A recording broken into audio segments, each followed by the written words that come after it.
How do you create a compelling character? You start with a clear goal, but it doesn't end there. Compelling characters are designed with a special, magical element they need to reach their goal. Get it wrong, and your whole story could crash and burn. So what is this special, magical piece of character design?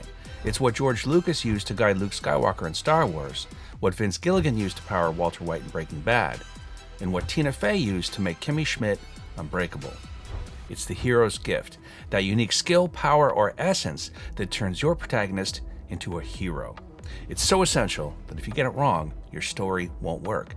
But the truth is, most writers do get it wrong, because what seems so clear, so obvious, really isn't. It's very easy to get your hero's gift wrong, but once you learn how to get it right, it'll take you right into the next level. You're all clear, kid. Now let's blow this thing and go home.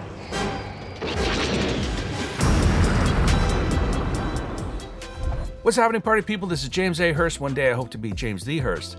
I'm an internationally tolerated screenwriter, story expert, and full-time conductor on the Hot Mess Express. And this is my channel where I show writers, filmmakers, and other sketchy misfits how to write the story that writes their future. This is part 2 in my series on the 5 layers of compelling character. In the first video, we tackled the first layer, the central goal. If you missed that video, I'll tag it here. Bloink. In this video, we're talking about layer 2, the gift, that special talent, skill, essence, or unique quality that your character needs to pursue their goal. By the end of this video, you'll know how to identify your character's gift, connect it to your plot, and calibrate it for maximum impact. Stick around to the end because I'll show you my simple 3-point gift checklist that you can use for your next script or story. And I'll share my free character building resource, the 5 layers of compelling character. Or if you're feeling impatient, you can download it now. Go ahead, I'm not here to judge.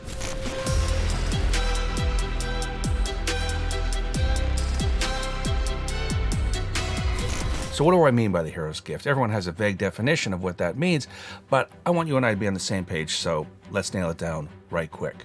The hero's gift is the special ability, trait, or unique essence that only they possess, which enables your hero to pursue their specific goal. Some gifts are obvious and visible to all, but some are subtle and hidden. Let's take a look. In Stranger Things, Eleven's psychic powers are obvious the moment she flips that van in the air. It's visible, dramatic, impossible to ignore, and it explains why Mike never invites Eleven to play Kerplunk. There's nothing subtle about Eleven's gift, it's out there for all to see. Same with Miles Morales' Spider-Man. When he's wall crawling and web slinging through New York, everyone can see exactly what makes him special. But in The Good Place, Eleanor's manipulative genius, that's completely internal. She's not shooting lasers or flying around. She's reading people, finding their weaknesses, and talking her way out of trouble. Her gift lives entirely in her mind. And in Game of Thrones, Tyrion Lannister's strategic brilliance isn't something you can see. There's no visual effect when he's outmaneuvering his enemies or solving impossible political puzzles. His gift is pure intellect, the ability to see 3 moves ahead when everyone else is still playing checkers. Notice the pattern here? These aren't random cool abilities. Each gift is specifically designed for that character's world and goal. Eleven's telekinesis works in a world with monsters. Miles's spider powers works in a multiverse crisis. Eleanor's manipulation works in a cosmic bureaucracy. And Tyrion's strategic brilliance is needed to survive the deadly Game of Thrones. So whether your character's gift is as flashy as telekinesis or as subtle as emotional intelligence, the key is that it's exactly what your hero needs for their specific story. But hold up, I know what some of you are thinking right now. You're thinking, that cat James is one bad mother lover, and you're right. But you also might be thinking, I'm writing a realistic drama about real people dealing with real problems. My hero isn't battling demigorgons, she's trying to save the family farm. So does she really need a gift? Hell yeah, she does. Watch this.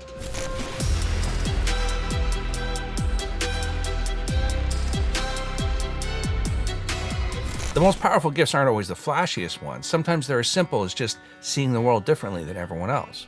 Kimmy Schmidt's gift isn't super strength. After 15 years trapped by a cult leader, most people would be broken, but not Kimmy.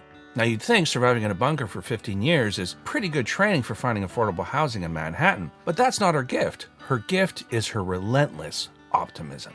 That's what makes her the right hero for her stories. The worst thing that ever happened to me happened in my own front yard. Life beats you up, Titus. It doesn't matter if you get tooken by a cult or you've been rejected over and over again at auditions. Some of which you pay to attend. You can either curl up in a ball and die like we thought Cindy did that time, or you can stand up and say, we're different. We're the strong ones, and you can't break us.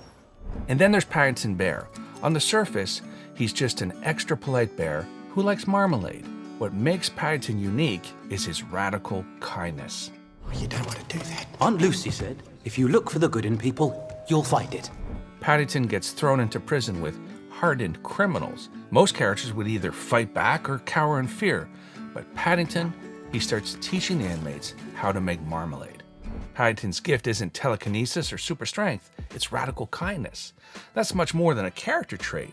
It's a pure essence that makes him the perfect hero for his stories. So far, we've talked about characters who already know their gift, but what happens when your character doesn't know what their gift is yet?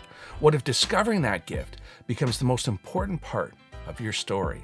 What if the audience is watching, waiting, hoping for that moment when your hero finally realizes what makes them special? No movie understood that better than Paul Blart Mall Cop? That's not what we talked about. Can we? Okay. And no movie understood that better than the emoji. Oh, that's really funny. That's really funny. That's, people are watching this. Okay. Can you do the one we talked about? And no movie understood that better than. I'm just so tired.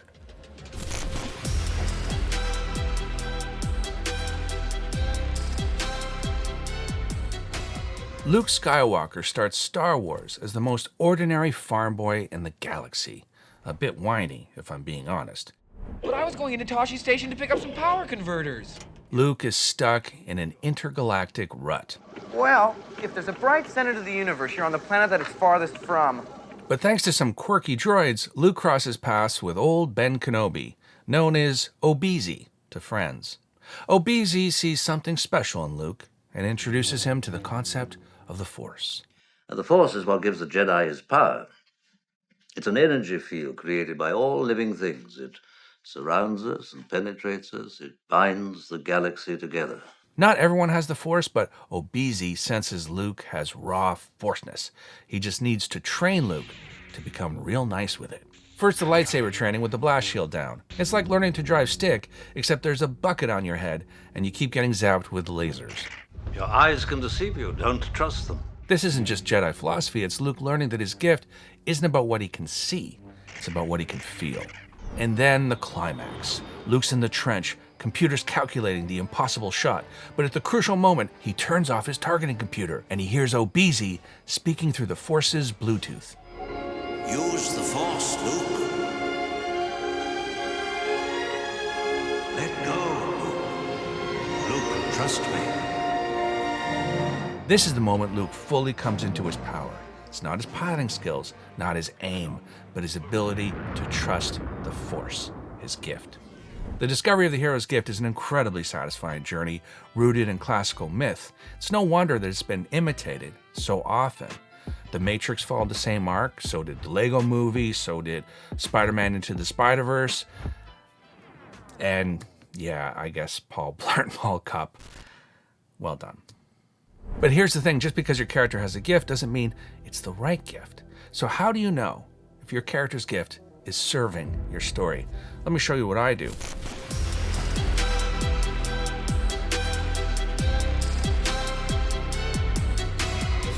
When I'm developing a character, I get out a piece of paper, I open my laptop, and I ask myself 3 simple questions. Question number 1, does this gift directly help them pursue their goal?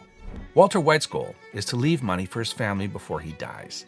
His gift, he's a brilliant chemist. That's not a coincidence. His chemistry knowledge is exactly what lets him cook the purest meth and build a drug empire. The gift serves the goal. Question number 2, is the gift unique to this character? Carmy and the Bear isn't just a good chef. There's thousands of good chefs all over the world. Carmy's gift is his ability to create order from chaos while maintaining impossibly high standards. That specific combination of skills makes him uniquely suited to save the family restaurant.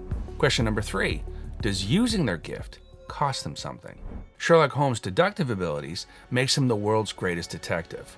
But that same gift isolates him from human connection. He sees other people as puzzles to solve, not as fellow humans with their own wants and needs. So there you have it, my friends. 3 questions that'll tell you if your character's gift is working for your story. If you can answer yes to all 3, you've got a gift that'll power your story from beginning to end. So that's it for this video, party people. Don't forget to grab your free PDF, The 5 Layers of Compelling Character. And hey, if this video helped you, would you do me a solid and share this with your Reddit friends? I'm trying to get to 10,000 subscribers, and you sharing my video will really help me reach my goal. And don't forget to subscribe and hit the notification bell so you'll be notified when I drop the next video in this series, all about layer number 3, the Flaw. This is James A. Hurst for Screenwright, reminding you, you don't need anyone's permission to start creating. Greenlight yourself and start writing that script or story that writes your future. I'm going on holiday for a few weeks, so try not to burn the internet down while I'm gone. Until next time, be easy, stay awesome, and keep writing.